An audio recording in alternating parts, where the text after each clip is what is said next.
You're listening to the We Are Libertarians podcast network. Find all of our shows at wearelibertarians.com.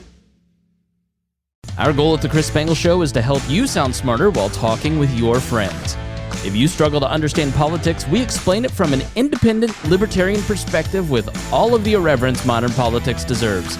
We toss out the screaming heads and put people before political parties and give context to the news to make you think. I'm the host. I'm a 15-year veteran of politics and media, and this show is published every Saturday. It's part of the We Are Libertarians network, and be sure to join BHOL Plus for bonus podcasts, the complete archives, commercial-free shows, and more. Subscribe now at wearelibertarians.com. How do we take the ideas of liberty and sell them to your average person? Hi, my name is Brian Nichols, sales executive and host of The Brian Nichols Show, and as the director of sales development in the greater telecommunications and cybersecurity sector, I've spent years working with C-level executives to help them future-proof their company's infrastructure for an uncertain future. And at The Brian Nichols Show, I'm taking that industry experience and bringing it to the liberty movement. Each episode of The Brian Nichols Show features conversations with leading voices in their respective fields of expertise, ranging from CEOs to economists, elected officials, professors, and more. And instead of focusing on libertarians being right, we're teaching the basic fundamentals of sales and their application in the world of politics, teaching you how to ask better questions to help change people's minds. So, where can you find the program? Head to briannicholsshow.com or search your favorite podcast app for the program, and then hit that subscribe button to get 3 phenomenal episodes that'll make you a better advocate for liberty today.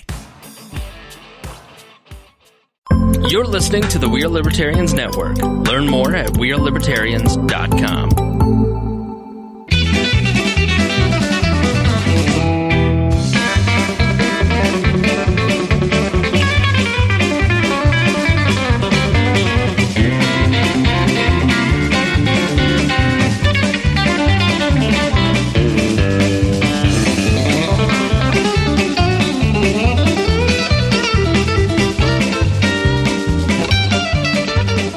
Welcome to the Boss Hog of Liberty podcast. This is episode number 204 of East Central Indiana's favorite podcast. Jeremiah Morrell here, joined by an empty co-host chair. We never really tried that hard this week. We didn't at all. It was going to be great no matter what. Darrell used to work in radio. Dakota Davis is here. Zach Burcham's on the producer's desk, and we've got a very special gentleman here, Dakota. That's right. Today's episode features Mr. Darrel Radford. You may recognize the name if you're a local from the Courier-Times. Darrell just recently retired from the Courier-Times. We're going to be talking to him about what it's like to be a legendary reporter in Henry County. And also, Greg Pence is playing hooky over during the week this week, I guess. There was nowhere else he'd rather be. That's right. We had a high-speed chase that originated in Henry County this afternoon. Breaking news. And something about because we do it this way, and this is having to do with the Indianapolis Motor Speedway and COVID-19. This is the thing Dakota tried to skip out, and I said, no, I'm putting this back in the show notes. Mister, I'm trying to delete what Jeremiah wanted to talk about. You had a whole racing episode last week. That was about politics. Okay. If you went back and listened to it, you'd know. We're also, I guess, going to talk about the Emerald Ash Borer, which is super important and very vital information. I'm being dead serious about that. Make sure you stick around until the very end. Oh, this is going to be a fun show. This show is about our lives in rural Indiana. Here to push your boundaries and make you think as individuals. Sometimes we'll provoke you, other times we'll make you laugh, but hopefully you'll always learn something new. Dakota, we just did 20 minutes in Patreon. That's right. Patreon.com/Boss Hog of Liberty. That is where you can go to support the show each and every month. Those folks are our super top tier fans. They're in a fan club. They get access to a super secret Facebook group. They get the show notes. 3 minutes before everybody else gets them. That's right. No one else gets them. Well, I mean, before the only those people. At the same time that the people are on the show get them. They literally get them at the same time. Yeah, that's true. They do. We this week during the Patreon portion 2 weeks ago we tried Vegemite on toast. Yes, which was horrific. This week, which was brought to you by Anthony Meyer, Patreon member, he told us to try a candy bar called Violet Crumble. I keep wanting to say violent. Violent. I guess I just have the violence on the brain. Watch out, Darrell. I thought it was delicious. Jeremiah and everybody else had mixed thoughts. I guess we'll see. You have to join the Patreon to find out exactly what everybody thought about it.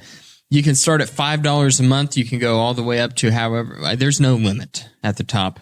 There's really no limit on the bottom end either. There's not. We suggest $5, but we'll take $1. I don't care. Mason Rotting House is in for like $1.43 a month. It doesn't really matter. We suggest $5 is the lowest tier. As you go up, you do get certain benefits along the way. And if you donate at $50 or more a month, then we give you a shout out at the front of every episode. Those folks are our favorite car dealer, Mr. Jonathan Lamb. Phillips. Whoa. Boy, you're jumping. Jonathan Lamb, that's takes way back. Takes 1 week off and that's lost himself. 4 years ago. Jonathan Lamb, if you don't know, is a former guest who ran for Congress against Greg Pence the first time he ran. Wrote a book, too. Yeah. Mr. Jonathan Phillips at Annie Moore Buick and GMC. Tell him that I sent you so I can get a $100 check if you buy a car. Christy Avery from all the way in Fort Wayne, the most generous libertarian that we know. And then also Mr. Chris Lamb. That's right. Who is one of our favorite cigar. He is our favorite cigar aficionado and the biggest Boss Hog Liberty fan to date. He will personally go to Cuba, bring back the cigars for you. I think that's the whole business model. With Obama. That may not be true. Obama goes too. Because, Obama's the one that opened up the market. He's got the special plane. tchip.com/BHOL1, 2, 3, or 4 or BHOL mug is where you can go to get your Boss Hog of Liberty merchandise. We have the first 3 are all clothing lines. Number 4, we don't even need anymore. So make sure that you go and get it because it's the masks. And you're in Indiana, you're a free person now. You don't need the masks anymore. Well, if you want to go to the race, you're going to need it. We'll talk about that later.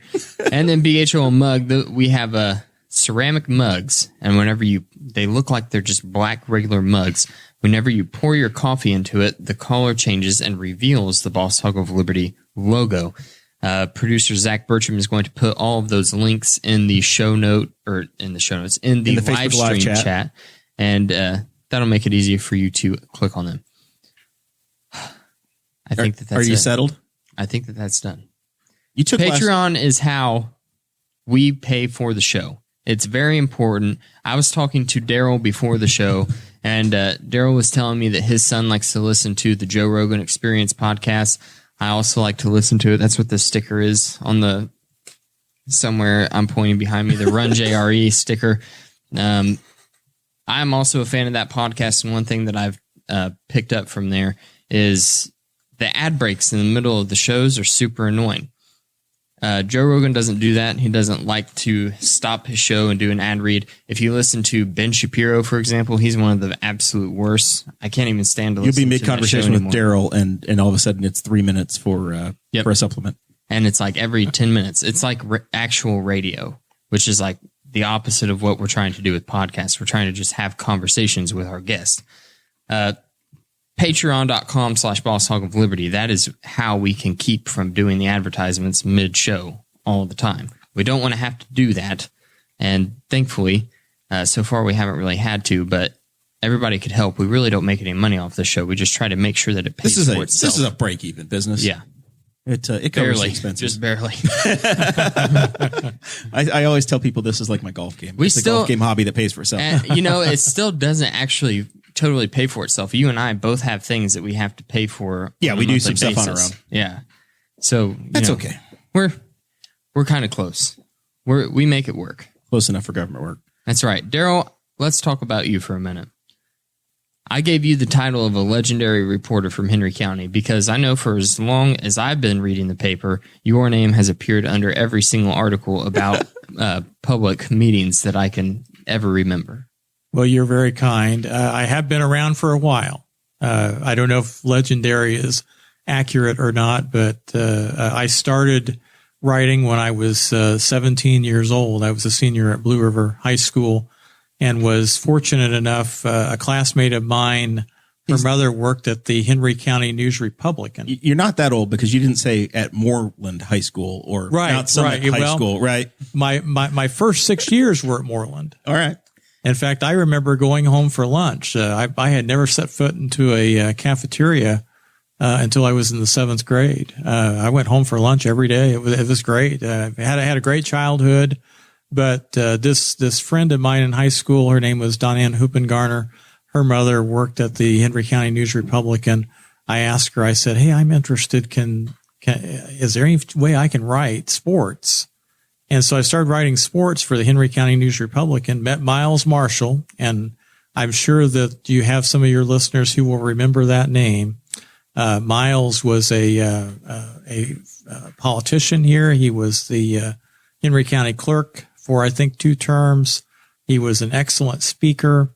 He played the role of Santa Claus on the radio, and his columns were just, in fact, I was talking to Zach. He wrote a column about Milo Burcham that I still remember, and I think I still have, actually. So it was a real thrill to get started then, that young, and I loved it, and I've loved it ever since. I started writing sports for the Courier as a correspondent for a guy named Rick Smith when I was at college. And I have been associated with the Courier probably in one form or another, maybe not full time, but writing here and there ever since the mid '70s. That's incredible. Wow. And you've had tours with other. You were the newspaper up in Jay County. Right? Yeah, Winchester. I wrote in my farewell column, I've come and gone at the Courier about 5 or 6 times, various circumstances. Right. Some not good, some my fault, some not my fault. I didn't think, but I always left the door open, and thankfully I was always able. I didn't burn the bridge. Right. It was damaged, but it wasn't burned. I wrote Little League columns as a volunteer. I wrote band stories as a volunteer. If they needed me for anything, I wasn't hesitant to help out. But in the times that I wasn't there, I had the opportunity to work at Winchester, which was a daily newspaper when I went over there. I think it was about 2014. And shortly after I went there, they went to 2 days a week. Maybe there's a connection there. I don't know. Well, I don't think it's you. It's local small town papers, and it's something we've talked about in the show for the entire existence of it. And one of the reasons why I've been tried to be so supportive of local media. Everybody wants those stories and wants to hear from it, but it is a struggle. Circulation isn't great. People want to just get stories for free on the internet, and they don't realize that somebody like Darrel or Travis or Kevin Green is taking their evenings and having to get paid because it's their job to go sit in a county council meeting or city council meeting. And not everybody can do that. One of the pet peeves I have is that the powers that be sometimes think that you can pull anybody off the street, ask them to go to a city council meeting, and they can write a story about it. That is not true. I don't know that I could. I don't think I could sit down and write a competent news story. Writing the first story when Travis Wyke and I have been friends a very long time, since before we went to the paper, and he started writing as the education reporter. And I was impressed at the first story that he wrote because I'm like, I literally couldn't sit at my laptop and say, okay, this is the composition that I'm supposed to have to write a news story, to have the voice that's required for the news. That's a special skill set, and it's not. The average person's not just going to have that. Sit down today, and I need you to write a story about this meeting. I've long felt that good reporting has been undervalued by the newspaper industry as a whole. And I think that's why we're where we are today. Now, the problem is, back in the day, newspapers made their money by selling ads. And, that was the big, people think that their subscription price is too high. Well, that doesn't cover even a third of the total expenses of putting out a newspaper. And, that money was made up by, selling display ads. Well, the display ad market is basically gone now. You don't see a lot of display ads. Businesses have other ways to get the word out. And of course, with the advent of social media, makes it even more difficult. Newspapers have had to try to kind of learn new tricks, so to speak, to stay in business. Yeah. And so that has complicated everything. And I am here to tell you, though, that the day that they shut the doors at the Courier and the Courier is no more, and I hope that's far into the future. I think they've done a really good job of keeping it a daily newspaper. Like I said, Winchester was daily, and it went to twice a week. Rushville has no paper anymore, and they used to be a daily paper. So I think Newcastle folks ought to be appreciative of the fact that they still have a 5-day-a-week paper. Yeah. And the day that paper goes away is going to be a sad day because just the obituaries. I was thinking just about the obituaries. If somebody dies out of state, the first place they call is the local newspaper. Now, if the newspaper isn't there, someone dies out of state, how are they going to get that word out to the Henry County folks? Yeah. A lot of the local funeral homes have Facebook pages, but that isn't going to help if someone dies out of state. And it's not necessarily an aggregator, right? The newspaper pulls together the obituaries from all the different communities. Yes. And everything of local interest that matters. It was a sad. You're talking about the future if the Courier ever goes away, but This has gone to a very dark place. Not where we were trying to take the conversation. So I guess I'll circle back for a moment. I haven't done it in a long time, but I loved writing as a child all throughout high school. I did some stuff with, first of all, in elementary school we had an elementary school newspaper at Tri. It's called the Titan Times. I remember that. Yes. 4th, 5th, and 6th grade. And then through middle school, high school, I did some stuff with the high school newspaper. I really enjoyed writing short stories, poems, and also writing music. I wanted to be an author for a really long time in high school. And I always imagined, I guess in probably like 7th or 8th grade, both of those years probably, how I imagined my future was sitting in some busy newsroom, like in the 1980s, where people wore like the tie proppers with the metal bar underneath the Windsor knot. I imagined myself in one of those roles in a busy news office, busily writing on a typewriter or something in middle school. And it's been kind of sad for me to drive by the Courier-Times office and see that it's closed, because I would always, my grandpa would take me there as a little kid, like 5 or 6. Some of my earliest memories are going and eating outside of the Courier-Times office because I always loved the look of that office. So it's kind of brought back a lot of those memories as I've seen the whole place close down. Like that will never be again. Change is relentless, and newspapers have tried very hard to change with the times. And I still believe there's a place for newspapers. And I think that, as I said before, I think people should support the Courier with everything they can, because it would be missed terribly if the day ever came that it didn't exist. You talk about the noise of the newsroom. I used to love the noise of the newsroom. When I started, I was writing stories on a Royal typewriter, a manual typewriter. And if you have about 10 of those going at once, it's quite a sound. And then I would write my story on a Royal typewriter.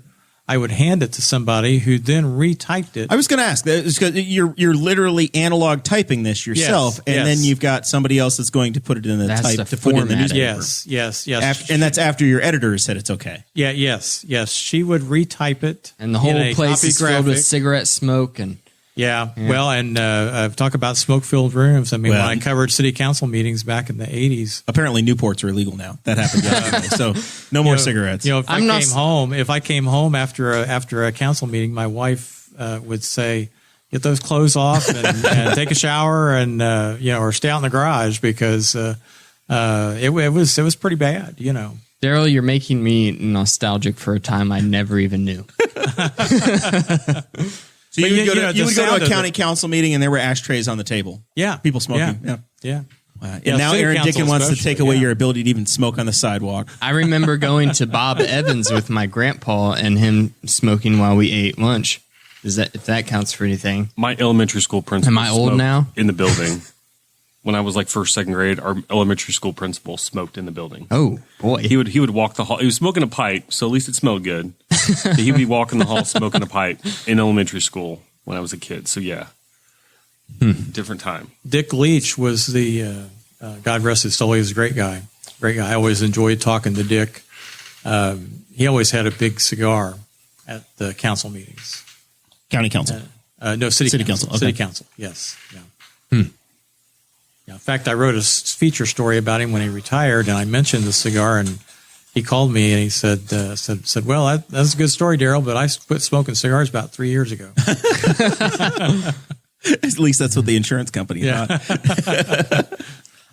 My neighbor growing up he was an older man, and he smoked cigars, and I would always see him out mowing his lawn with a giant cigar in his mouth. And he would always have it like clamped down in the side of his mouth. And then one time, my dad was talking to him across the fence, like we're in an episode of Home Improvement. And I went over there and stood next to my dad and was totally aghast by the fact that the man, his lip had a permanent half circle indentation from all the times that he had that cigar clamped to his mouth. Man. His lip was always pushed down, even without it there. Yeah. Crazy. What? So you started as a sports reporter, which I didn't know. Yes. You wound up transitioning into the government role, which is what I've grown to know you in writing that. Of course, in a local paper, you're versatile. You write about bands. You write about everything. Right. You probably covered Zach when he was a band nerd at Newcastle. Yeah, probably did. He also had a niece that was the drum major at Blue River. Yeah, Jill. Yeah. Jill, yeah. So you probably covered... Shout out to Jill. Yeah, I wrote about the Blue River Band, and you guys were good. You guys had a really good band her senior year. I was in Newcastle, but yeah, we were both, good band times at the time. Blue River and Newcastle were both real good. So you probably covered me as well with the Titan Marching Band before my stint with the Libertarian Party. Toby Benson, your director? Yeah. Good guy. Does it irk you both as much as it irks me to see the marching bands in the local parades and they're wearing like T-shirts and basketball shorts? Because that drives me freaking crazy. You know how much work we put in to making the marching band look awesome? Like having to practice walking and you're in those ridiculous uniforms and everybody looks super fly and you're making sure that your head doesn't bob up and down. Nowadays, these softy kids have it so easy. Just walking in shorts and tennis shoes. Sometimes yes. And I will say this, Newcastle had a thing, we did field shows too. And we would, sometimes if the weather was bad enough, we would put them away because we're like, we saved these for field shows. But we did the 500 Festival Parade like in the rain in uniform, and that was awful. So I don't blame them sometime when it's like 90 degrees. Because you're just like, that's a dry cleaning bill. Dakota, have you had your 5-year high school reunion yet? Yeah. Yep. We're prepping for the 10th. My best friend. Your class of 2015? We're prepping for 14. My best friend was the class president. And we didn't even have a 5-year reunion. He texted me like a month beforehand. He was like, "Hey, man." I would have been class of 2001, so I'm at 20. Are you guys having a reunion? I'm just curious. Well, every day is a reunion for a homeschool kid. Well, that's true. I wake up, I look at myself in the mirror, and I say, "We're all the team's all here. We all made it. The gang's all here." There's some concern out there, and Newcastle Homecoming is coming up, I think, this year. Yeah, every 4 years. And there's some concern as time marches on that homecoming might be in jeopardy because classes don't get together like they used to. There are some classes like in the 50s and 60s, those folks get together frequently, every year. Yeah, my mom's, her class gets together. She was the first graduating class at Shenandoah High School. And they can all get together and like hang out in somebody's garage. Like there's that few of them just because the class wasn't that big. And somebody hit me up because I was involved in our last class reunion. They said, "Are we going to do one for 20 this year?" I was like, "I don't know, man. We haven't really talked, pandemic thing happened and we're not sure." We had a 5. When we mean I had a 5, we might have just done a 10. And yeah, now some people are just like, "Oh," like I've got friends who are like, "The people I want to keep track of, I keep track of on Facebook. I don't need to do anything else." So that's kind of the attitude of some folks. That's exactly what I was I think Facebook has really has replaced the requirement of getting together. It has, yes. My mom graduated from high school in Moore, Oklahoma, and the majority of her time was in Newcastle, Wyoming. She doesn't go back for those. My dad, I don't think, has ever made a reunion in 25 years he's lived in Indiana, at graduating high school in New York. At the traveling side, I don't see people making it a priority, right, wrong, or indifferent. I don't know. Of course, all of our parents were in high school before we really knew them. So I don't know what their experience was like either. I like the vast majority of my graduating class, and I think I'd enjoy catching up with those folks again. I don't keep up with people like that on Facebook. I just don't. Facebook is like dedicated to my hobbies. Not your friends. Yeah, that's really it. That's just how it is. I don't really want to bother with keeping up with someone's opinions on current events. I just want to look at woodworking and guns. So back to Darrel's career. Yeah. We talked about covering government side, and one of the things that I know that you touched on in your farewell column was the election nights and the chance to be a part of the conversation and to chase it down. And I know it's different now than it was, now it's, okay, here's the election results. Go get it. Yes, Back yes. 15, 20, 30 years ago, you were sitting there watching precinct by precinct come in on a whiteboard, and you had some drama. Absolutely. Absolutely. Yeah, it was always a fun evening. I really enjoyed covering elections, and I had a kind of a teammate, Delora Hartsock, which you guys may have met. Delora. I know Delora very well. Yeah. And she and I really worked well together. We would kind of split up, going to this headquarters or that headquarters. We'd compare notes. We'd look at the results as they came in. We'd kind of speculate on what results were still out there. And my wife, Becky, she helped us put together a precinct by precinct chart, which I don't think is done anymore. It takes some effort to do that. My wife's a CPA. She's an accountant. And she is very good at typing in Excel. And it didn't take her very long to put that precinct by precinct chart together. And that was very interesting to show you how the vote went in certain areas of town and certain areas of the county. And it could show you some surprising results, or it could verify, well, that's a Democrat stronghold or a Republican stronghold. But it gave you something to analyze the election with. I always loved election night, thought it was great. And that'll be one thing that I miss as time goes on, and I'm not associated with that part of the newspaper anymore. I'll always have a special place with election night in my heart. Yeah, it's an exciting time. I know we've sat here and done election night coverage, both primaries and general election, and then done it as a candidate as well. And it's a very roller coaster day. And in fact, I've interviewed both of you. I think, haven't I? Yeah. Right in this building. Absolutely. It's crazy. Crazy. Always was very impressed the last few years that the most interesting place to be was not Republican headquarters, not Democrat headquarters, but Libertarian headquarters. I thought, you guys have just done a great job building that party up and representing it so well. Yeah, we appreciate that. It takes key volunteers and folks that are willing to get after it, and it's a cycle. It's always there's ups and downs and building momentum. I think the Henry County Democrats have done a great job lately. It seems like they have some really good momentum as well. I think that they're back on the aggressive side of the track, and that's good to see. I think that it's very healthy to have competitive races, no matter what race you're talking about. And I think that's one of the problems I see with state politics. It's become so one-sided.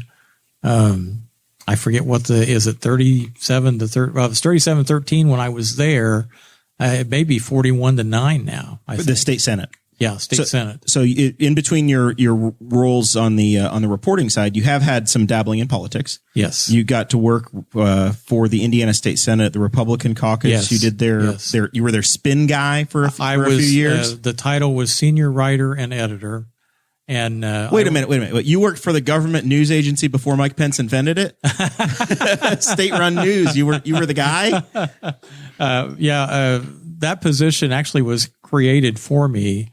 I was between jobs, so to speak. I left the Courier in 2006. They had a new publisher. He and I didn't get along, and I decided it was in my best interest to leave. And then I started working for Tom Saunders. And because Tom needed some help, a campaign manager, a field manager. That was the year that Tom's son had been involved in the fatal accident. And there was this mystery about, okay, how is that going to affect his reelection chances? Sure. And so they felt like they needed somebody experienced with the media to kind of handle things. And so I worked for Tom and all through that campaign. And then after he was reelected, the job at the Senate came open. They were looking for a director. So I applied for the director's job. I knew Beverly Gard really well. I've known Beverly since the 80s. She was the state senator who represented this area at the time. Yes. And she and I always got along well. I think she had a lot of respect for me, and she said she would put in a good word for me. And I got a call from the president pro tem saying, well, would you take another job if it was offered? And I said, well, sure. And so they hired a guy by the name of Scott Manier to be the communications director. And they created this position for me called senior writer and editor. And my job there was to work with the 4 press secretaries. I edited everything that they would put out. My job was also to work individually with senators if they needed me for a special project. And so I wrote speeches, I wrote columns, I wrote press releases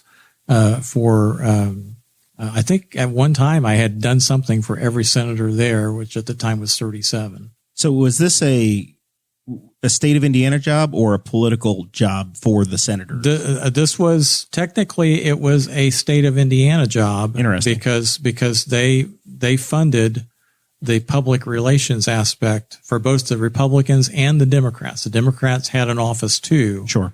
And so, our job was to represent and to work with the folks that were in office. And at the time, like I said, 37 of them. And I think the dividing line for the press secretaries, I think each one had 5 or 6 different people. And then I had a couple of people. I worked with Senator Gard. I wrote a weekly column for Senator Cruz and for Senator Long. Senator Long had a weekly newspaper in the Waynedale, Fort Wayne area. And so I worked really closely with the folks at that newspaper, got to know them well. Some of the folks I'd known anyway because of being in newspapers, and Sure. that helped me. That helped me a lot because I had these relationships already established. And I think that's why they were interested in hiring me in the first place. And it's a relatively small community, right? You've got, Yes. the people that run the newspaper in Greensburg or Rushville know the folks in Henry Right. County or Shelbyville Right. or et cetera, et cetera. And many of them had been like me there for a long time, you know. So it was a nice fit in that way for me to work with those newspapers and to help the 37 senators. And then I also was in charge of setting up availabilities, media availabilities. The president pro tem would have a press conference at least once a week, and my job was to get the word out on that press conference, to help set up the room, make sure everybody knew about it, and deliver any kind of advanced materials that might be needed for that. Awesome. So you also have a book to plug. Yes, and I appreciate the opportunity to do that. I became involved in local history in 1982. I really got the bug because my wife and I bought the News Republican, a weekly newspaper, and we ran that newspaper for 4 years and met Doug Majors. And I don't know if you guys are familiar with Doug or not, but Doug has been a longtime historian and advocate of history here, and his collection of old pictures is just amazing. It's been a lifelong pursuit. He has bought these pictures at yard sales. He's had people give them to him.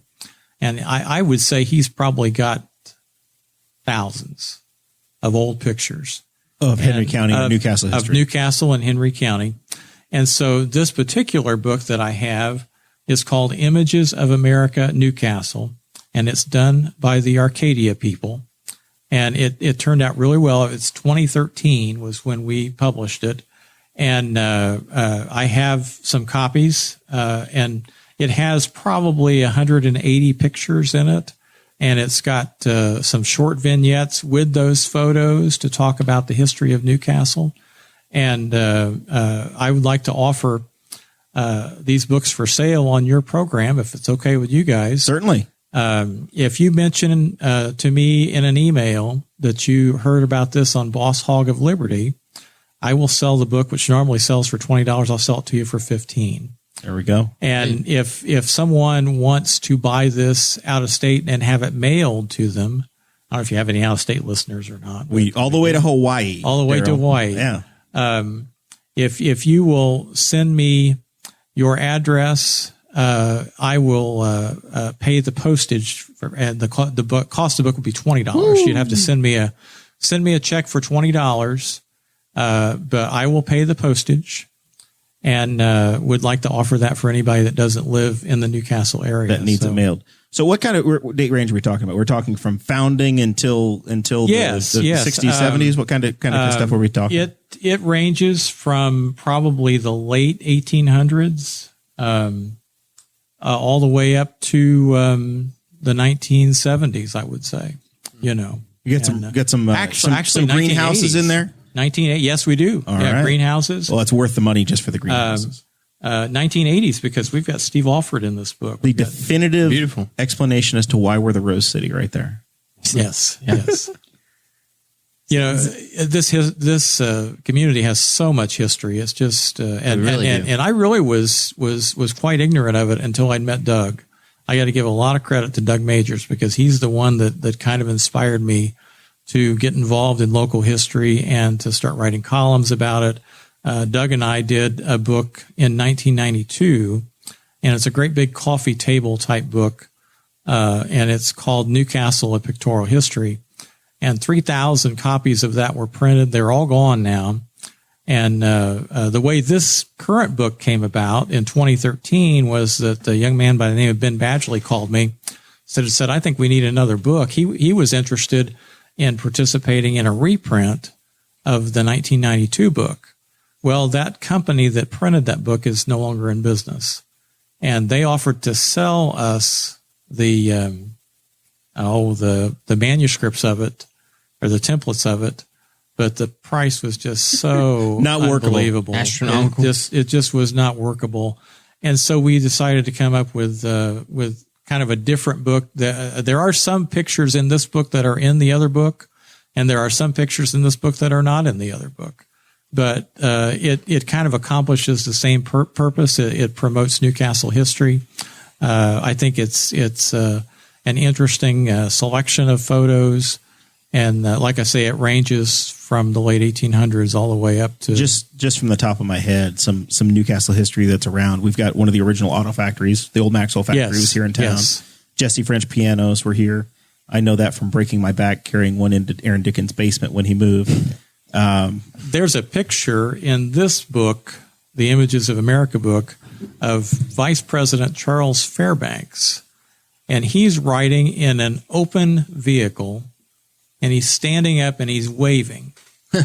And, you look at that picture and you think, man, you could not do that today. Yeah. You could not do that today, or you wouldn't last very long. But and we really do have a lot of history to be pretty boastful of here in Henry County. The Hoosier Cabinet Company as well. yes.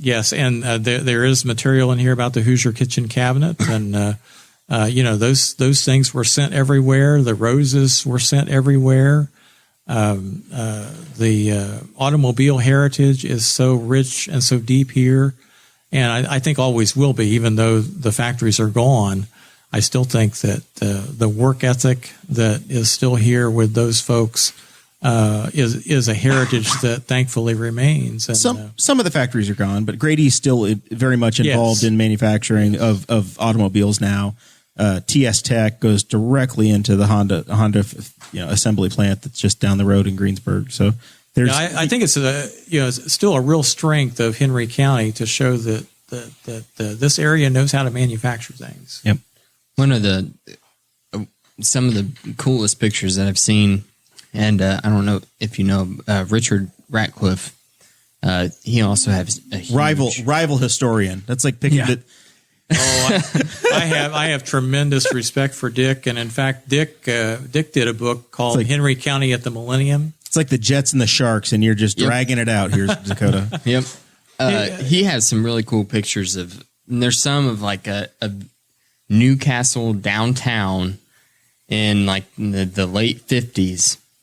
Yes, And I know the picture you're talking about. Yeah. It's just incredible. Yeah. Yeah. All the people downtown. And now see, I'm old enough, and I guess conversely young enough to remember that going downtown when downtown was busy.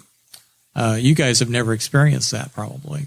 Downtown Newcastle? Downtown Newcastle. Well, I mean, I used to take 20 minutes to go from one side of town to the other on a Friday night with the cruising broad. The cruise-ins are big again, and which we should plug since we had Newcastle Main Street. We featured them on the podcast. Then it is remarkable, and it's inspiring for me to see how it's come back. I think downtown looks better now than it has in years and years and years. But back in the day, my parents we'd go shopping on Saturday, and it would take Dad 2 or 3 trips around Broad Street to find a parking space. Yeah, and right up on that microphone for me, Darrell. Oh, I'm sorry, I'm backing off again. Yep, it'll help you later. I mean, there was a time when all of the auto dealerships were down here, and it's I think 2 doors over from us was one of them right here on Race Street.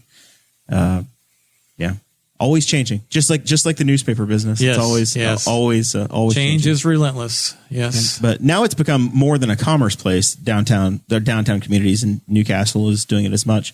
It's becoming a gathering place, right? It's a place to I get think that's together the key. and I really come for think that's the concerts, key. And I know events. people were criticizing Mayor York, who I think has done a tremendous job since he's been mayor.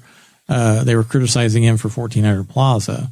But I had worked in Winchester at the paper there, and they were just starting a discussion of what can we do downtown to make it a gathering place, to have a centralized location. They were talking about building something, building a gazebo or some kind of facility.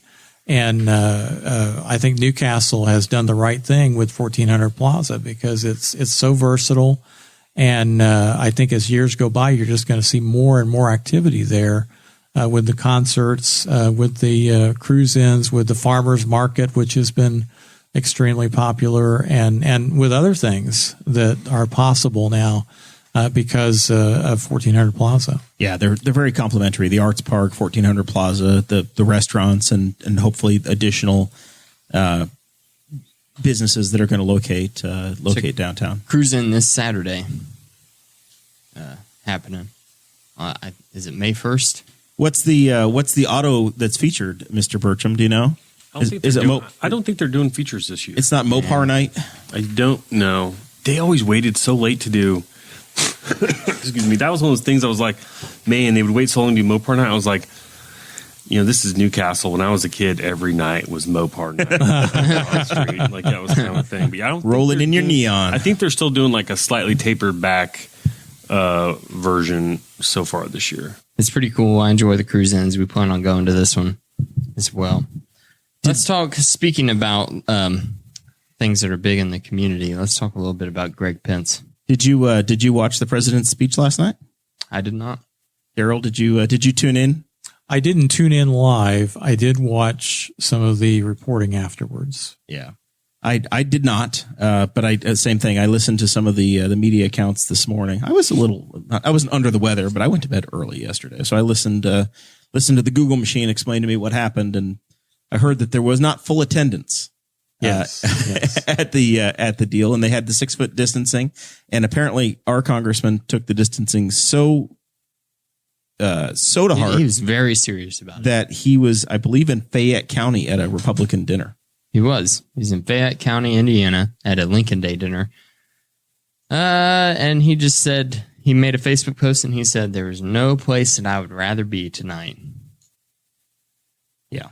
So you think that has something to do with the fact that his brother just signed a $4 million book deal with Simon & Schuster? I don't know about that side of it. I know that the Indy Star, I looked today and they had reactions from a number of different, almost every congressman in Indiana, congressperson in Indiana. And the office of Greg Pence didn't have a reaction. They said nothing. And the only thing they said was he posted that he was happy to be at the Lincoln Day, which is great. If he was at my Lincoln Day dinner at my deal, I'd think that was great too. But at the same time, I'm like, man, you're really stabbing the knife in. I don't know the logistics, Darrell, of did this thing get called? It's 100 days after the president was in. So I assume that they kind of knew the date, what it was going to be, but maybe it's defensible and he already had an excuse to have been in the district. He probably knew about 100 days ago.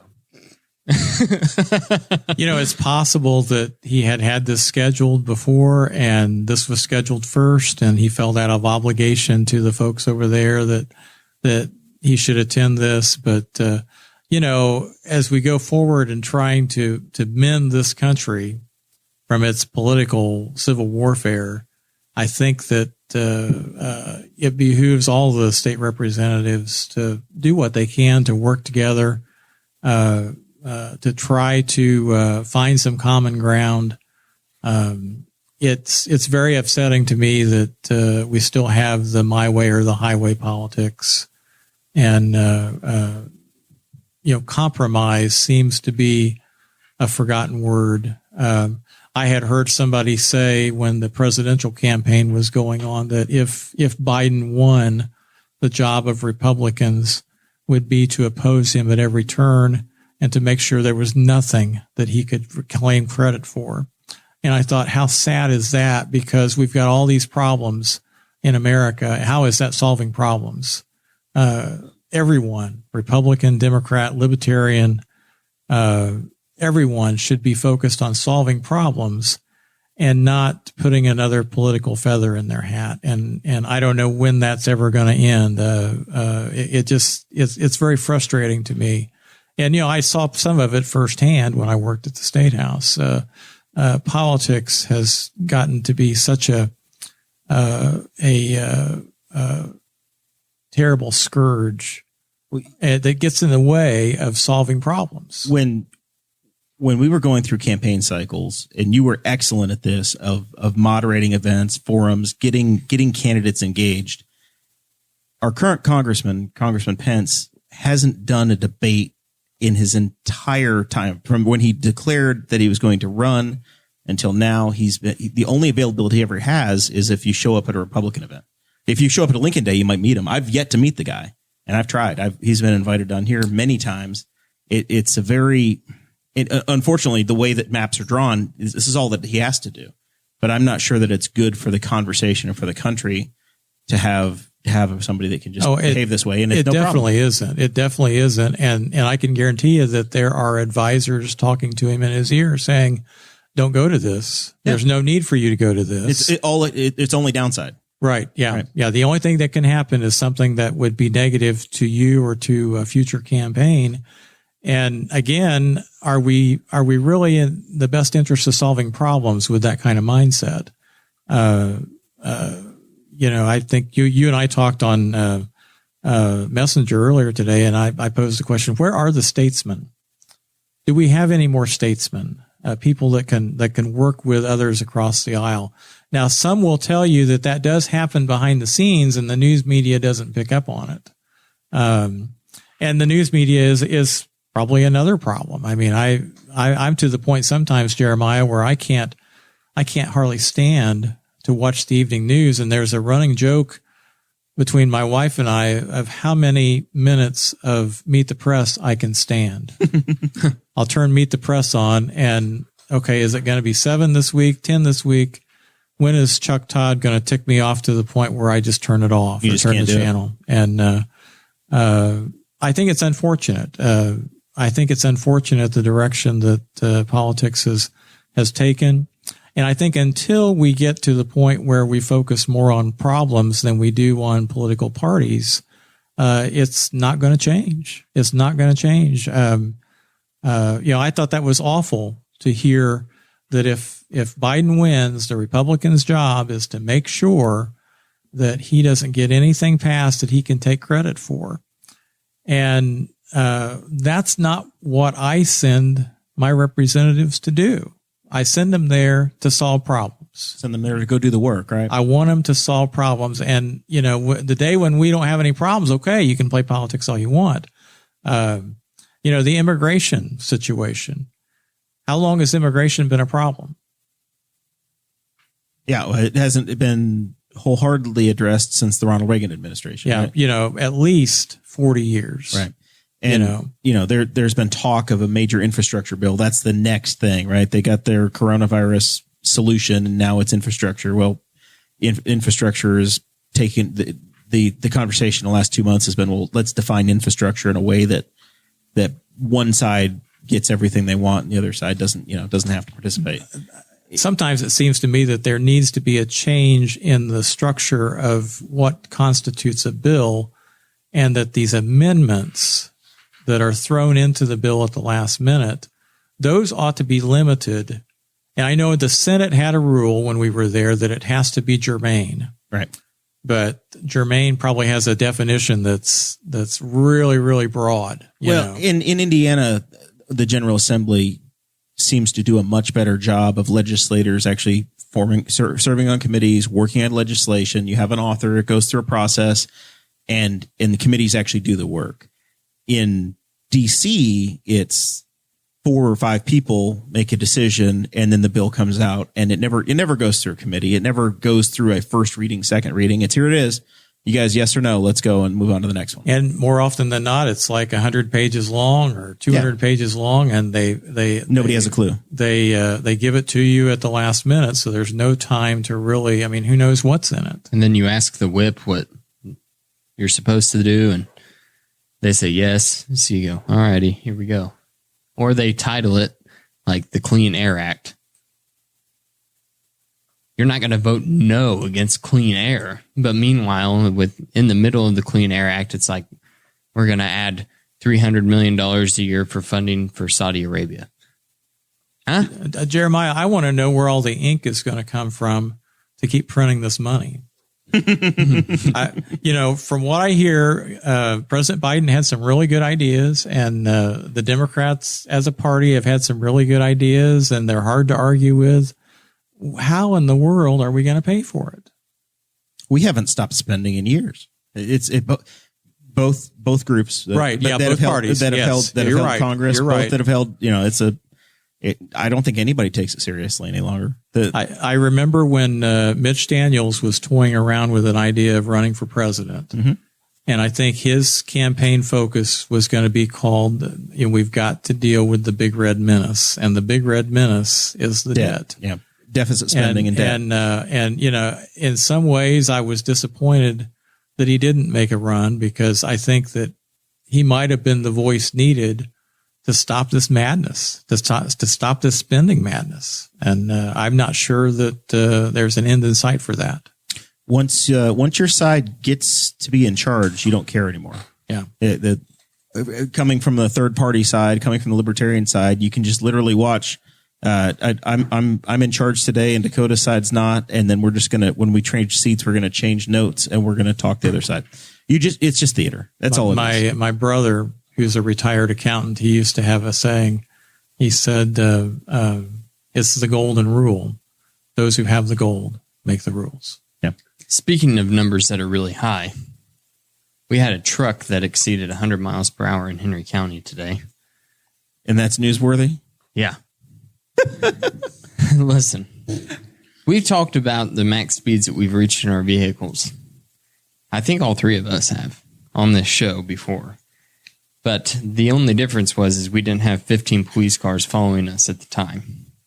That was the case today in Henry County whenever there was a report of a stolen Ford F-250 with a camper shell on the back. It was a dually. And that's a recognizable vehicle. Yep.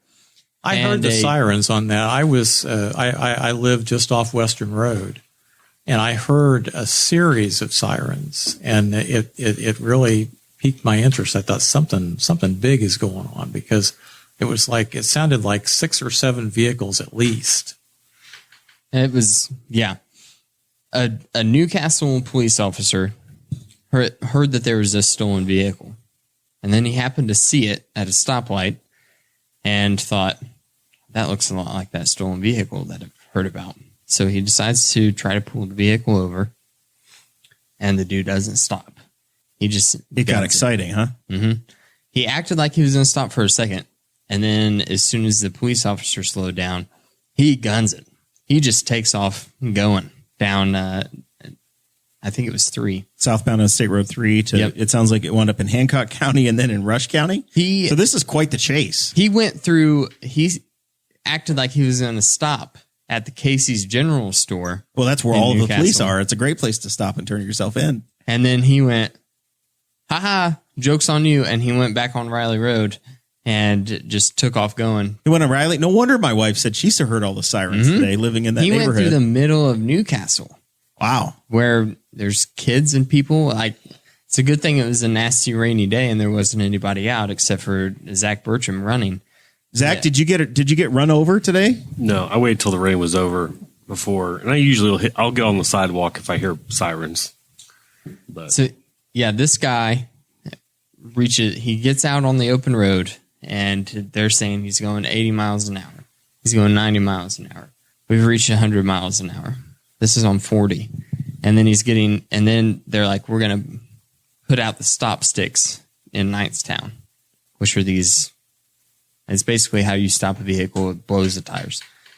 Well, he just decides to go the wrong direction on 40.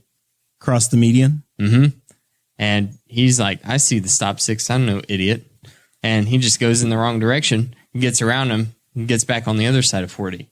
And he just keeps on going. Makes it to Greenfield. They had already contacted Hancock County Sheriff's Department. They put out stop sticks in Hancock County. He does the same exact thing, just goes around them.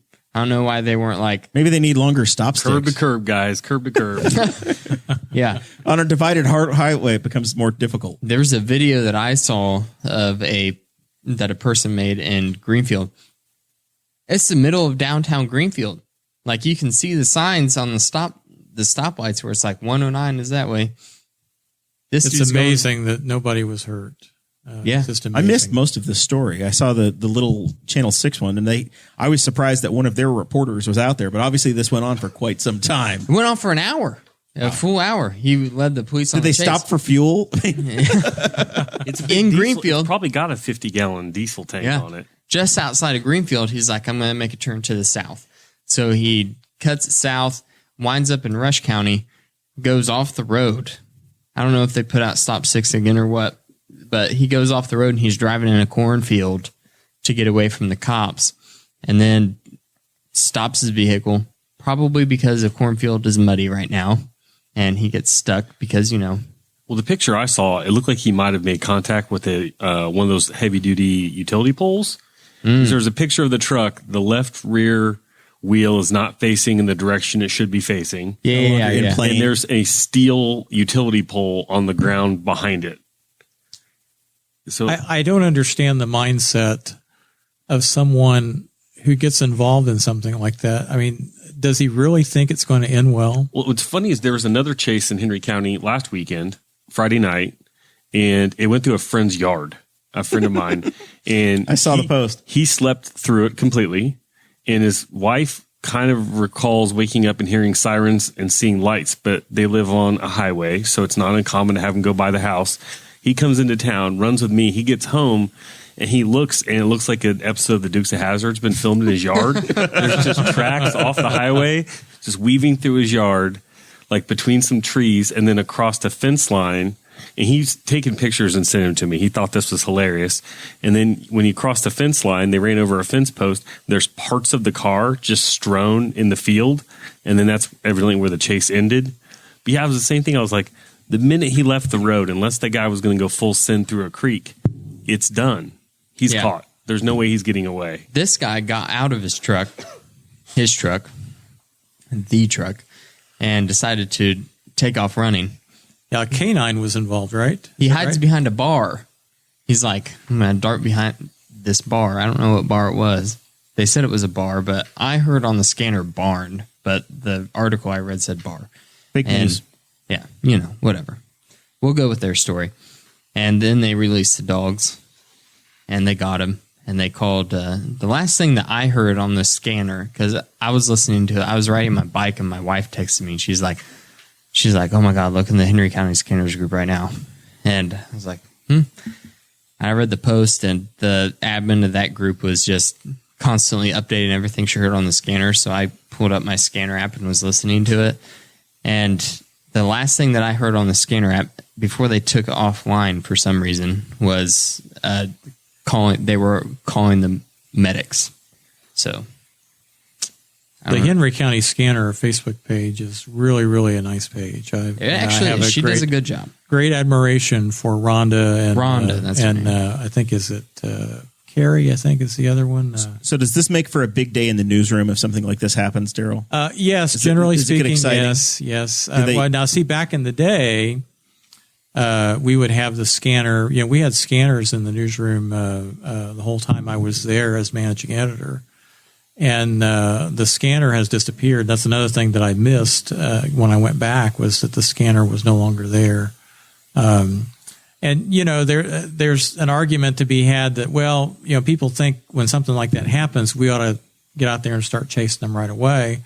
And it doesn't make sense really for us to do that, except maybe for a photo op or something like that, because you're not going to be able to get information right away anyway. The officers involved have to file a report.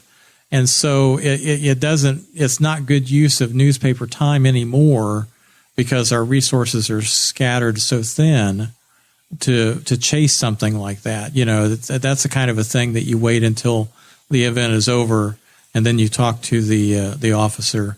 Again, from a picture standpoint, you might be able to get a decent picture, but you're not going to be able to write the story until the report is filed. It's a different era as well. At one time, that's right. At one time, there were photojournalists that worked for the paper. Yes. Versus now, it was Darrell with his iPhone that would have to take the picture, and it's just different. One of the most surprising things to me, I never thought I would take as many pictures in the last 5-6 years as what I've taken on my cell phone.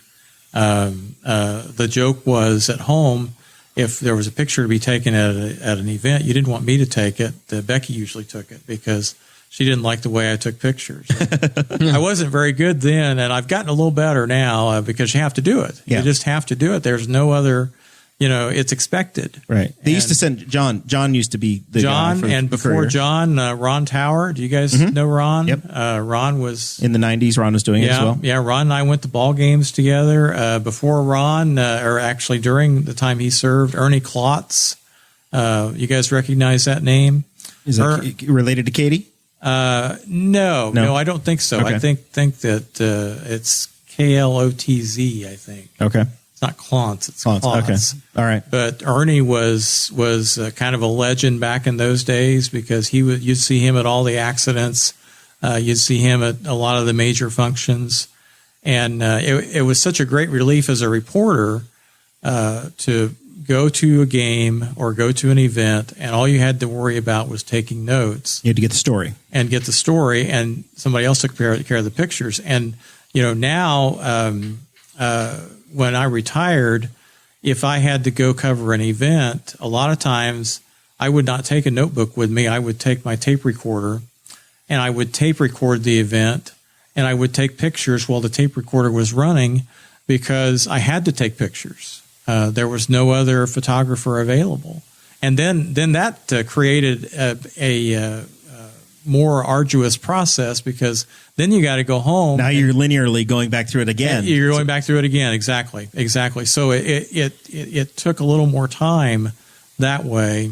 And, maybe the critics out there might say, well, gee, you could take notes and take pictures at the same time. And just for me, it never worked very well. I mean, I'm sure you could, but, it just always seemed easier to get a better picture. You had to be ready. I mean, you can't wait when you're taking a note, and then if something happens, the moment that comes along, and then say, well, could you guys repeat that? I mean, you can't really do that in some situations anyway. So yeah, that's a complication of today's reporting, and it probably sounds like I'm complaining and griping, but you're an old reporter. You're allowed to. Yeah. Hey, that's right. Yeah. As somebody who attends city council meetings, you were one of the people that was on the ball during the kind of the pandemic when they were going through different venues, specifically the Armory. where the audio would be a nightmare. And I would feel bad for you because I'm like, Darrel got 10,000 steps standing up and moving the mic around to the various people because they wouldn't pick a mic up and you couldn't hear anything. I'm like, we're all going to know what's going on because Darrel's making sure that we know what's going on. So Darrel knows what's going on so he can write about it in the paper. Thank you for that. It was irritating to me, and I had nothing against having the meeting somewhere else. I think that's fine. But, I was sitting back there with other folks, and I even asked, I said, can you hear what's going on? You couldn't hear anything. You couldn't.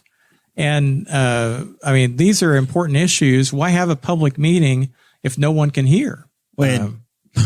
So open door and public meetings have been a very, very real struggle the last year and a half or 2 years in this community. It's just I would be. We get a lot of folks that say that we're trying to fix that, but we've not been very successful yet. I would have the sheet of paper that tells me what they are discussing. I would be in there sitting. I would walk out and I'm like, well, I'm gonna have to read what Darrel put because I have no idea what just happened. And I was sitting in the room. I hate to, and I always tried not to be that guy that was always intrusive and in the way and trying to get in the way of the event. But in the case of that city council meeting, I went whenever whoever was speaking next, I put my tape recorder right in front of him. I actually walked up and put it right in front of him because I knew if I didn't, you wouldn't get it. I wouldn't get it. You could not hear. So, the Armory is a great place, but it's a terrible place from a sound situation standpoint for a public meeting. Yep. Speaking of things being different because of COVID.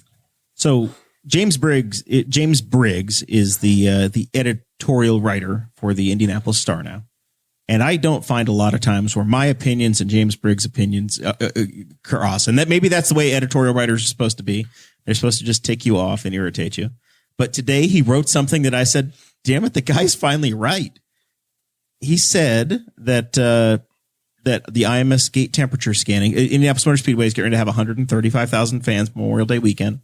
It's going to be the largest gathering of people, of humans in one place since the pandemic began.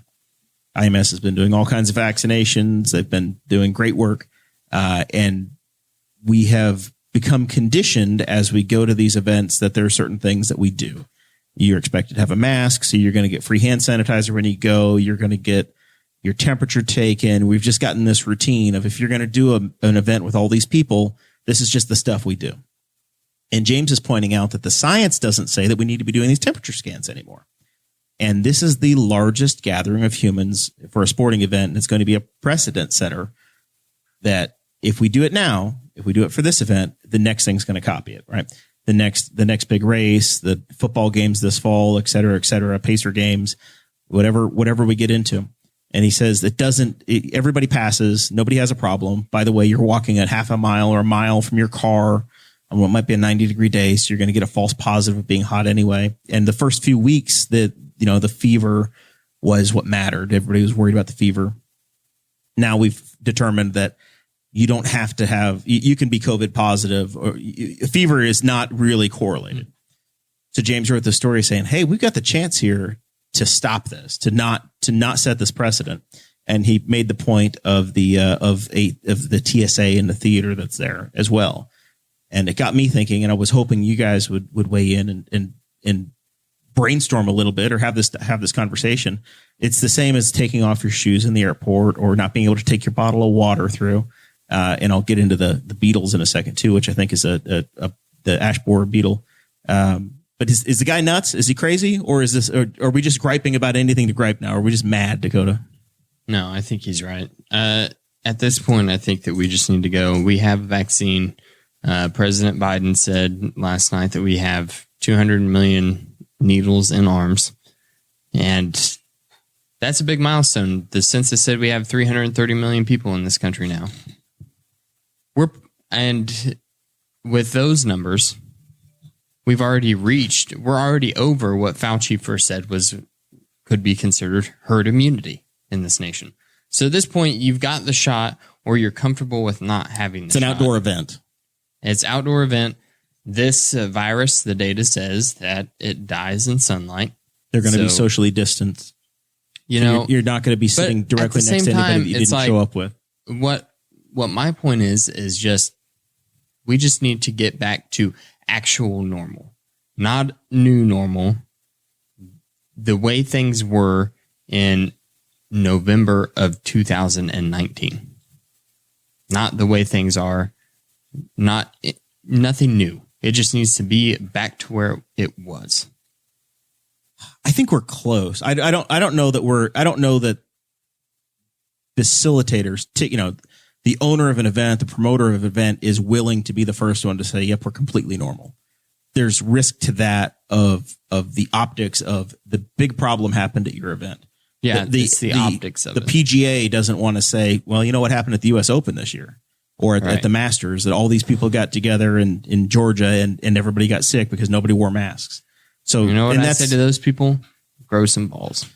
Is there a liability factor in all of this? I mean, is that part of the potentially hesitation? I think a lot of it is it's really the optics of Miller Lite is a massive sponsor of the Speedway. They don't want somebody coming after Miller Lite saying, "Hey, Miller, you're supporting these people who don't care, right?" So now we're going to boycott Miller Lite. The people on Twitter that would get upset about this. It's the same reason why you had everybody socially distanced in Congress. A few hundred members sit together on a national speech wearing their masks, even though they're all vaccinated. Right? That's the point of vaccinations. Right, yeah. Is so that we don't have to do that, but we're doing it to set the example. In a nation of 330 million people, they're worried about 1,000 angry tweets. Zach, what do you say? Puts it in perspective.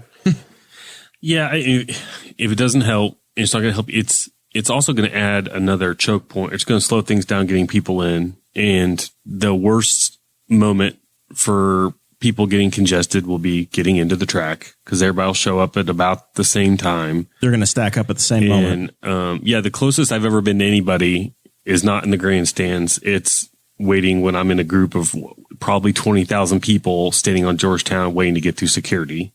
So if they're going to have to scan everybody's forehead, and if we're standing, it's always 90 degrees. So yeah, half the people will probably be hot because they've been standing on Georgetown for 15 minutes trying to get scanned to get in. Dragging their cooler in. Yep. Their 14 by 14 by 14 cooler. What I want to know is why don't they show this live on television in the Indianapolis market? It probably will be this year. They said what will probably happen this year is that if they sell out the 135,000 seats, which they probably will, because it's just a threshold of people who still wanted to go who had already bought tickets.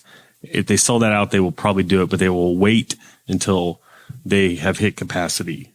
It's always kind of irked me that they haven't shown that race live, because I think most people who go to the race are going to go anyway, that having it on TV is not going to keep them from going, that they enjoy the experience, that for them it's more than a race, it's an experience, it's a social gathering event, it's something cool that they have a tradition of doing.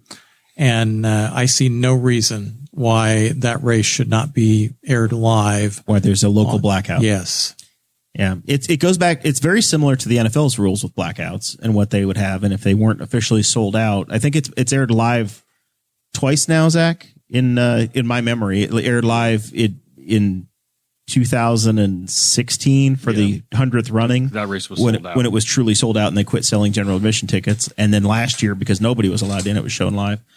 I think this will be the third year because you're going to get to that 135,000. But go past that, yeah, it's a get your ticket or go to Dayton and watch TV. Yeah. You're camping there, right? Yeah, this is I'll be on just off Georgetown on the outside of the track. It's a developing story as to what we're allowed to do, what we're not allowed to do. Not going to be normal. Are you taking firewood? I don't know. Don't know yet. I know that if I do, I can't use it. I can't burn it on the ground. I have to have it off the ground. My wife and I went one time. I was working at the radio station in 1987, and they had a raffle for a staff member to win a pair of tickets, and I was the lucky winner. And so we went, and we thought we had left in plenty of time. We left at, I think, 5 o'clock in the morning. and got in the most horrendous traffic jam. We were rookies and probably didn't go the right way or whatever, but the most horrendous traffic jam I have ever been a part of. Vehicles were not moving. People were not even in their vehicles. They were outside. It took forever. And my wife was really upset that by the time we got to our seats, the things that she wanted to see, the Jim Neighbors. You've missed the pomp and circumstance. We missed it all. We missed it all. The balloons. What year? It was 1987. And actually, though, the race was very entertaining that year. Al Unser won his fourth. Because Al Unser won his fourth. And that was the year, Jeremiah, if you remember, Mario Andretti dominated the entire month.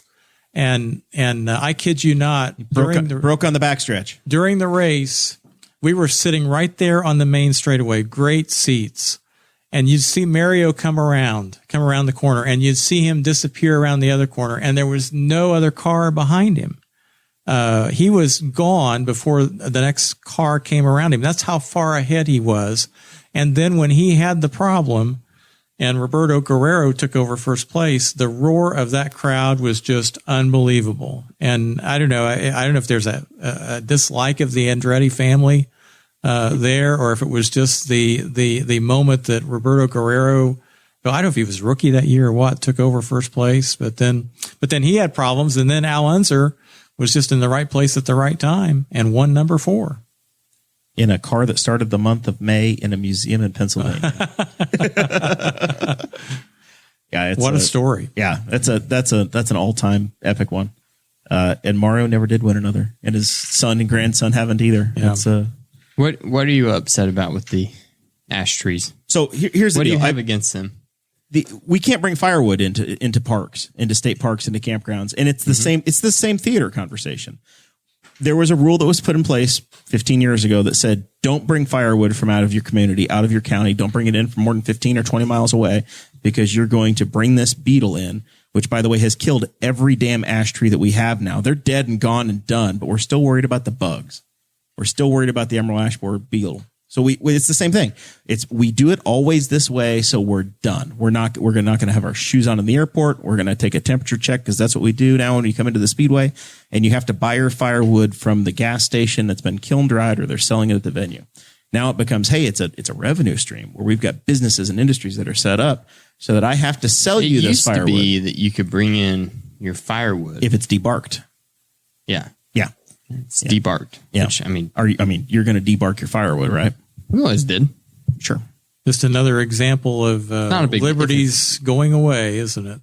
It's a slippery slope, right? You say, okay, fine, yes, we'll do it, and then you just become conditioned to it, Darrell. It wouldn't be so bad. But there's real problems with the emerald ash borer. If they sold, they've won. We've lost to the beetle now. It's over. Not yet. There's it's a done. lot of hardworking. Go find me an ash tree. There's a lot of hardworking arborists in the state of Indiana that are trying to get the ash tree population back up in Indiana's state forests. They're dead. And national parks. We've lost them. they could at least sell good firewood, but the firewood they sell are these little bundles.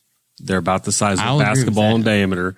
They're like $6 to $7 a bundle, and Yep. they're so dry. They and so burn in 40 small seconds. That they burn in 15 seconds. Yeah, I went on a trip to Tennessee recently. Couldn't find anywhere else. Sometimes you can find a local spot to buy cheaper firewood just outside the park.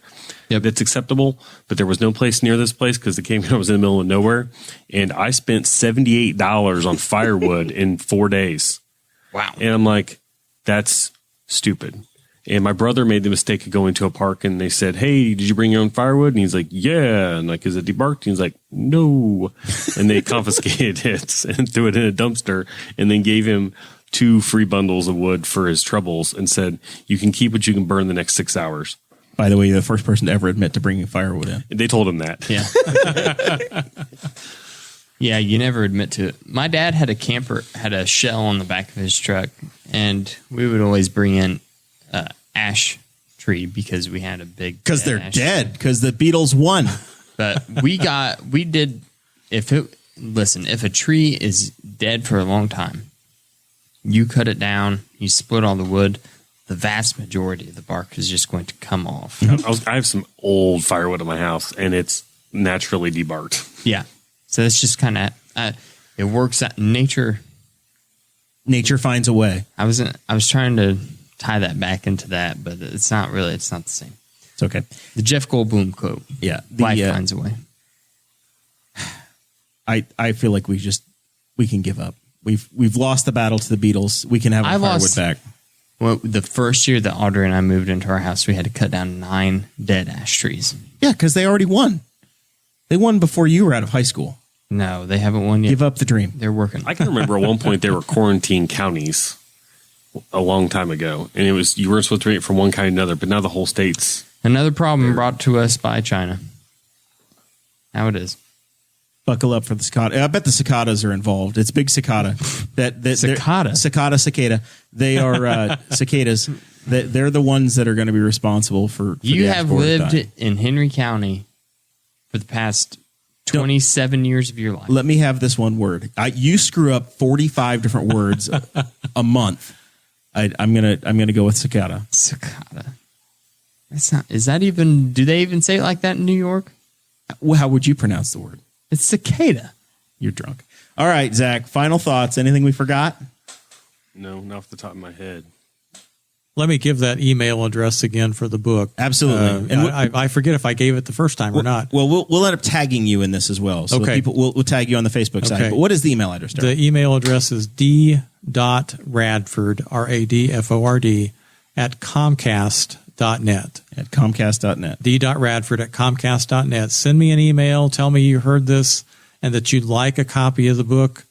And we will sell it to you for $15 if we can make arrangements to get it to you in town. And if you need it mailed, the book will cost $20, but I'll take care of the postage. Awesome. So you'll even wait in line at the post office for you. I absolutely will. Because you're retired now and you have the time. I'm retired and I've got the time. Absolutely.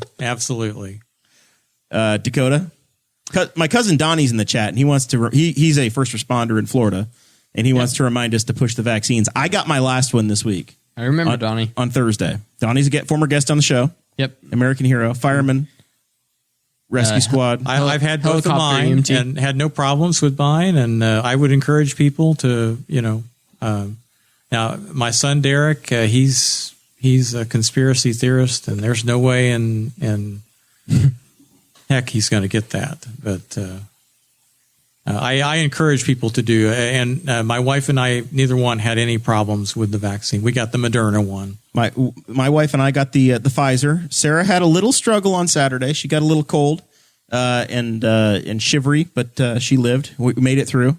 I slept I slept great after the first one. Best night's sleep of my life. The first 2 nights. This one I had nothing happen at all. I was super tired this week, but I did a double plasma or platelet for the blood center on Monday night, and then Wednesday night I was wiped out. I think they're unrelated. I think if you get the vaccine, then you decide you're going to go donate 5 quarts of fluids, you're probably setting yourself up for getting your ass kicked. Yeah, but don't do that. Yeah, but I did it and I lived. I'm still here. We made the post. We made the show. I'm going to plug the Broad Street Cruise In Newcastle one more time. It's going to be a fun time. All those were fun times. There's also the vendor event at L&K Produce that is happening on this Saturday. They're going to have food trucks and vendors and things out there. I plan on going to that as well. It should be a good time. We've always had a good time at those as well. I think that's it. Donnie should come back on the show sometime. He was a really fun guest. He's the one that made me start taking first aid pretty seriously. Inspired me to go for EMR training. So there you go. Yeah. Shout out to Donnie. There we go. Awesome. I want to hear some Florida man stories from him. Florida man stories. As a helicopter EMT, I'm sure he has a ton. Oh man. Yep. He's Donnie just completed watching his Facebook. He just finished building a pool in the Casa de Morrell down there in on the Gulf Coast of Florida. And if anybody wants to join me, Boss Hog Hangout Saturday morning at my house, we're going to be opening the pool for the season. The cover comes off, and we're going to see what kind of terror is under the cover. Yet. Well, I mean, we got a pool party in July, but we got to get it. We got to get it started now. If he sees any hanging chads, please let me know. There we go. All right, guys, this has been awesome. Appreciate Darrel very much. This is long overdue. Thank you very much. We'll Enjoyed being here. We'll be back next week. Thank you for listening to the Boss Hog of Liberty, which is part of the We Are Libertarians Network. I am Chris Spangle, and I am the founder of this network, and I invite you to listen to all of our shows, which you can find at wearelibertarians.com or by searching for these in your podcatcher. The flagship show is the We Are Libertarians podcast, where we apply libertarian principles to current events. The Brian Nichols Show is a conversation amongst Republicans, Democrats, Libertarians, Independents, as they talk about what is happening in the news. And we have many other podcasts like The Chris Spangle Show, Upward, The Cost, Raw Audio Politics, Miranda's World, and Tad Talk, which is quite a ride. So check all of these out. Go to wearelibertarians.com and you can check out all of our great podcasts. Thanks for listening. Thank you for listening to the We Are Libertarians Network. Get our other shows at wearelibertarians.com. In the span of 2 years, podcast advertising has become a billion-dollar industry. Why? Changes to social media and search engines aren't getting the same results as they used to. And let's be honest, why would anyone want to financially support them? Plus, the loyal audiences of audio brands have a better return on investment. Need more convincing on that? Look up Edison Research's Infinite Dial. As the longest-running libertarian network, the audience of the We Are Libertarians podcast network have been our partners in growth for almost a decade. We are looking for advertisers that will enhance the lives of our listeners, and we have only 6 slots available for companies that are looking to grow with us. Volume matters in advertising, and no other libertarian brand can offer you over 40 episodes across 10 shows a month while reaching tens of thousands of people for one easy monthly payment. It is simple. Email me now, Chris Spangle, at chrisspangle.com, and let us start supporting your business as you support ours. If you think you've heard everything the libertarian world has to offer, you've got another thing coming. Enemy of My Enemy is a fast-paced podcast that brings hyper-intelligent and qualified libertarians from the left, right, and center together to debate and discuss current events and the hottest topics. Don't settle for slow-paced, predictable shows filled with the same philosophy you've already heard before. Tune into Enemy of My Enemy for something fresh and educational. I look forward to seeing you there.